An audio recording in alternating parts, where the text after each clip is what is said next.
गांव की बाहरी सीमा पर स्थित एक पुराने घर में आरव नाम का एक जिज्ञासु लड़का रहता था। एक दिन जब वह अपने दादा दादी के घर के अटारी में खेल रहा था, उसे एक पुराना लकड़ी का संदूक मिला। संदूक पर जटिल नक्शा की गई थी और उसमें से हल्की हल्की रोशनी निकल रही थी। आरव ने जब संदूक का ताला खोला तो अचानक से कमरा धुंधला हो गया और वह एक घने जंगल के बीचों बीच खड़ा पाया। जंगल अजीबो गरीब था और चारों ओर से पक्षियों की चहचहाहट और अजीब सी गूंज सुनाई दे रही थी। ये कहाँ आ गया? आरव ने हैरान होकर कहा। तभी एक बूढ़ा साधु उसके पास आया और बोला, तुम ही वह चुने हुए हो? तुम्हें 1 घंटे में इस जंगल का रहस्य सुलझाना है। हर मिनट एक नया रहस्य सामने आएगा। आरव को साधु ने एक पुरानी किताब दी जिसमें पहला संकेत लिखा था, जहां सूरज न चमकता हो वहीं मिलेगा पहला सुराग। आरव ने चारों ओर देखा और गुफा की ओर बढ़ा। गुफा के अंदर उसने एक चमकता हुआ पत्थर पाया जो उसकी किताब के अनुसार पहला सुराग था।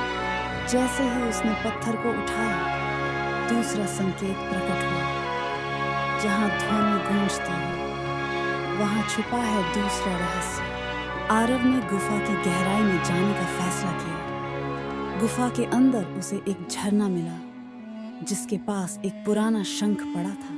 अगला संकेत आया, परछाइयों के बीच असली चेहरा पहचानो। आरव झरने के पास बने प्राचीन मंदिर में गया। वहां उसे कई परछाइयां दिखी।